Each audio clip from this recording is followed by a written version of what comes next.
Welcome back to QU Stadium. It's tonight's pregame show leading up to the Quincy Gems and the Springfield Sliders. Once again with me is Bill Schuler, voice of the Gems. Bill, it's great to be back, but hoping to combat a rough loss last night. Yeah, wild ball game over at Springfield, 14-11 the final. Springfield with some big innings, 5 runs into the third, 7 more in the fifth. Put up 2 in the 7th. Gems chipped away. It's kind of like the other night here. Couple of runs, couple here, couple more runs there. They wind up with 11, but last night that wasn't enough. Had Blake Adams homered, his 3rd of the year. Kyle Crowell with his 2nd home run of the season.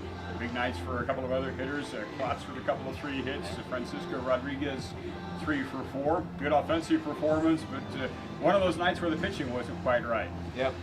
It's a tough game, especially when you score 11 runs and you still come away with the L, but hopefully a little bit of a change with the change of venue here, coming back to QU Stadium. And Sliders 9-8, game and a half out from the division. So it's a tight race, this top half of the division right now, with Quincy a game out, the Sliders only half a game behind them, and Terre Haute and Danville fighting it out on top right now. But talking about our hitters putting up runs last night, you highlighted those. Coming in, some hitting threats. He hasn't played that many games for the Sliders. We have J.T. Weber out of Southern Illinois. In those 7 games that he's played, he's batting .346 and has 7 RBI, 3 runs, and 9 hits. So 9 hits, 7 games. It's a pretty good ratio to starting him off hot here. Lee Petit, he's been with them. Kevin Riceback, he's been with them. And they are both batting around 300 or above, as well as a pair of home runs for each. So 2, hopefully from the stat sheet, power ball clubs, but able to put up runs. Hitter's day here, 95 degrees as I roll up at about 4:40 this afternoon. Wind is blowing out of the southwest, so the ball is blowing out more or less to center or left center field. Nice hot weather. The ball carries very well in this. Also, it's been a while since we've had some rain, and that outfield tends to, when we get extended periods of dry weather, it starts to play like a parking lot. Yep, and coming off of the turf as well. You know, it's hot. When you get into these temperatures, I remember playing baseball and football on turf in high school, seeing it at the collegiate level from the dugout. It gets rough. It can wear on a pitcher no matter where you're from, where you're used to playing. You get on artificial turf and it's 95 degrees everywhere else. You add another 10 degrees to that and it wears down on you. But it is better than that old AstroTurf was. Oh, I'm sure. 30, 40, 50 years ago, particularly places like Busch Stadium was on the field at Busch a few times in the AstroTurf era on day games and before day games, and that was blistering. Oh, I'm sure. Well, let's take a look at the pitching staff. Last night, 11 runs given up. What do they have to do? Who has to step up tonight to combat that? Well, Gems will send Cody Klotz to the mound. He's making his 3rd start, 4th appearance. 6 2/3 innings pitched. He's allowed 6 hits, 5 runs, all earned. Walked 7, struck out 11. Don't know much about Springfield's pitcher Kevin Ulrich. He's a Peoria native. 1 appearance, and that was earlier this week, June 13th, against Danville. Went a 1/3 of an inning, struck out 1 in an 8-3 loss. He's out of Robert Morris over in Springfield, and we'll see what he's got and how he'll get along here tonight. And right now for the Sliders, Alec Harris, Braden Jensen of qualified pitchers are leading the pack. Harris is 1-3 with a 3.22 ERA, 16 hits given up. But when you look at his stat line, look at his games pitched, that 1-3 record really doesn't reflect what he's done for the Sliders so far. And Braden Jensen out of the University of Illinois Springfield, 2-1, 16.1 pitched, and a 3.31 ERA. So there are some solid pitchers, and mystery on the mound tonight. We're going to see exactly what Springfield will throw at these Gems batters. Hopefully they keep hitting, though, and producing those 11 runs as long as they keep the opponent down to fewer. And in their last 3, Springfield's gone 6 for 4 their last 10, but they're coming in with a 3-game winning streak over Lafayette, Terre Haute, and of course last night's win over the Gems. And for the most part, you don't see a lot of long winning streaks in this league.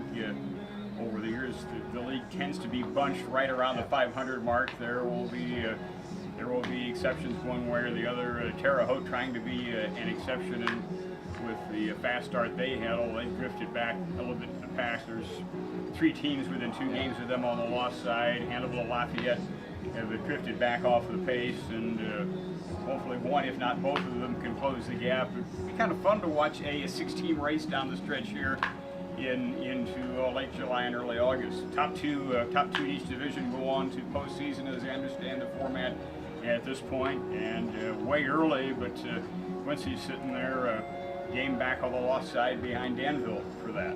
All that's going to be determined on percentage because we can get rainouts and cancellations and possibly an unequal number of games. Yeah, and you talk about how winning streaks don't last, and winning streaks aren't really built to last with the spirit of competition, but there is a lot of roster turnover in this league, so guys going home, guys coming in a little later if they needed a break coming off their collegiate season. A lot of roster turnover for the Gems, but it's helped turn them around from that 4-game skid. They started off hot, so hopefully not a streaky team, but one of those guys who has stepped in for the Gems is Tyson Banks as a 2-way player. Actually, the first night he was in town, as a predominantly pitching heavy guy, he stepped out at first base and fielded the position well. He's hit it well, so we talked to him, and we'll see what he has to say in his pregame interview. Anything before that, Bill? It is also Cardinal Cub night here at the ballpark. Nick's got this funny-looking hat. With the last game of Carey, I guess he can wear this thing with this small bear on it. And this is pretty obvious. Yeah, we had to balance it out in the press box a little bit, and doing everything on field tonight. We're going to try to keep it as fair as we can. I may swing one way or another, St. Louis and Chicago, but also Father's Day, so all of our fathers tuning in, happy Father's Day to you. We're celebrating it here at the ballpark, giving out free hot dogs for dads.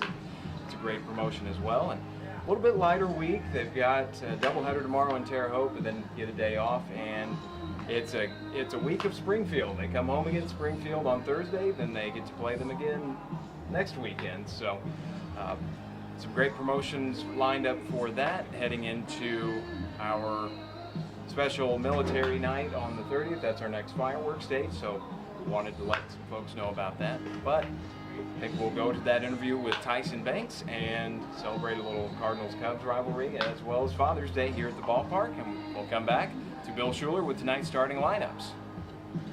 All right, here with Tyson Banks.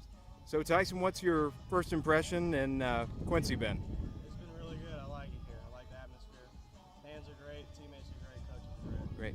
You had a great night on Friday at the plate and came in.